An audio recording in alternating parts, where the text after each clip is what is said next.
இங்கே நீங்கள் பார்க்குறது பென்ஸு. அநேகமாக அந்த 1960s பென்ஸுன்னு நினைக்கிறேன். பென்ஸில் இத்தனை வெரைட்டி இருக்குது பாருங்கள்.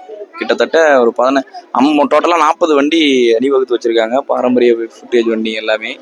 பட் ஆனால் இது எந்த அளவுக்கு வந்து அக்யூரஸியாக இருக்கும், மெயின்டெனன்ஸ் தான் முக்கியமாக, மெயின்டெனன்ஸ் மட்டும்.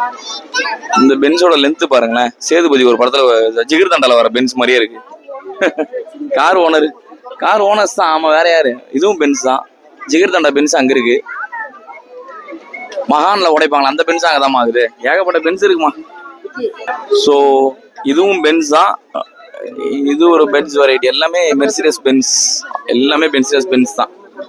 ஸோ மொத்தமாக 50 காருக்கு மேலே இருந்தது, இப்போ 40 காராக சுருங்கி இருக்கு. மெயின்டெனன்ஸ் கம்மியானதால அது மாதிரி ஆயிருக்கலாம்.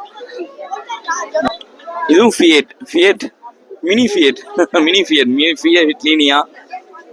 அது 7 சீட்டர் பழுது. அது 7 சீட்டர் மாதிரி இருக்கு. எல்லாமே 7 சீட்டர் இருக்கு, 6 சீட்டர் எல்லாமே இருக்கு.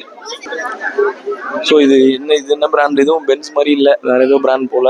கிட்டத்தட்ட இதுவும் இங்கே பாருங்க, எல்லாம் ஜியான் பஸ்டர் மாதிரி இருக்கு. எல்லாம் எலிஃபேண்டோட பெருசா இருக்குங்க. அவ்வளோ ஸ்ட்ராங்காகவும் இருக்கு போல. ஒரு காரும் நல்ல ஸ்ட்ராங்கான வெஹிக்கிள், உட்டன் ஃபினிஷோட சேர்த்து பண்ணியிருக்காங்க. இதில் வாழ்ந்துருக்காங்க நல்லா. இல்லை ஏகப்பட்ட பேர் இந்த ஏன்ஷியன் டைமில் தாங்க நல்லா வாழ்ந்துருக்கானுங்க. ஏகப்பட்ட வசதிகளோடு இருந்துருக்காங்க. வசதி இல்லாதவங்களுக்கு ஏற்ற மாதிரி இருக்குது, வசதி இருக்கிறவங்களுக்கு. இப்போ தான் பார்த்தீங்கன்னா வசதி இருக்கிறவங்க தான் கார் வச்சுருக்கணுன்ற மாதிரிலாம் இல்லை. அப்போ சின்ன ஃபேமிலியாக இருந்தாலும் அவங்களுக்கு ஏற்ற காரும் மேனுஃபேக்சர் பண்ணி விற்றுருக்காங்க. பெரிய ஃபேமிலியாக அதுக்கேற்ற மாதிரி கார் மேனுஃபேக்சர் பண்ணி விற்றுருக்காங்க. இப்போ தாங்க எல்லாரும் வசதி இருந்தால் தான் கார் வச்சுக்கணுன்ற மாதிரி ஆயிடுச்சு. பாருங்க, வேன் பாருங்க, கோவா படத்தில் வர ஃபோக்ஸ் வேகன் வண்டி, மேனுஃபேக்சர் வண்டி. கோவா படத்துலாம் வரும் இல்லையா, அந்த வண்டி தான். கோவாவா அது சரோஜா, அந்த படத்தில் வர வண்டி தான் சரோஜா. மொத்தம் 40 வண்டிக்கு மேலே இருக்குது. ஆனால் இது இன்னைக்கு வந்து 8 o'clock 8:30 வரைக்கும் தாங்க சொல்லியிருக்காங்க. 4:30 to 8:30 தான் இந்த கார் ஷோ. ஸோ நாளைக்கு வந்தீங்கன்னா இந்த பாண்டிச்சேரியில் இந்த கார் ஷோ பார்க்க முடியாது.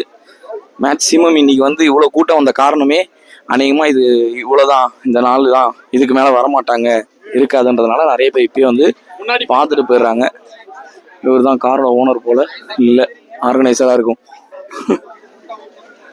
குறிப்பாக எல்லா ஃபேமிலி மெம்பர்ஸ்க்கும் ஏற்றவாறு அந்த காலத்தில் கார் தயாரிச்சிருக்கிறாங்க. அதுதாங்க இதில் ஒரு பியூட்டிஃபுல்லான விஷயம். அந்த காலத்தில் 500 ரூபா சம்பாரிச்சோன்னா காரில் போயிருக்காங்க, 5 லட்ச ரூபா சம்பாரிச்சோன்னா காரில் போயிருக்காங்க. Head of the car showroom. இங்கே தான் சார் இருக்காரு, இன்னும் இங்கே தான் இருக்காங்க. சிஎம் சார் மட்டும் இல்லை, கவர்னர் சார் எல்லாருமே இங்கே தான் இருக்காங்க. End of the car show தான் நினைக்கிறேன். அதுக்கு மேலே கார் இல்லை. ஸோ மிஸ் பண்ணாமல் வந்து எல்லாரும் பார்க்கணும்.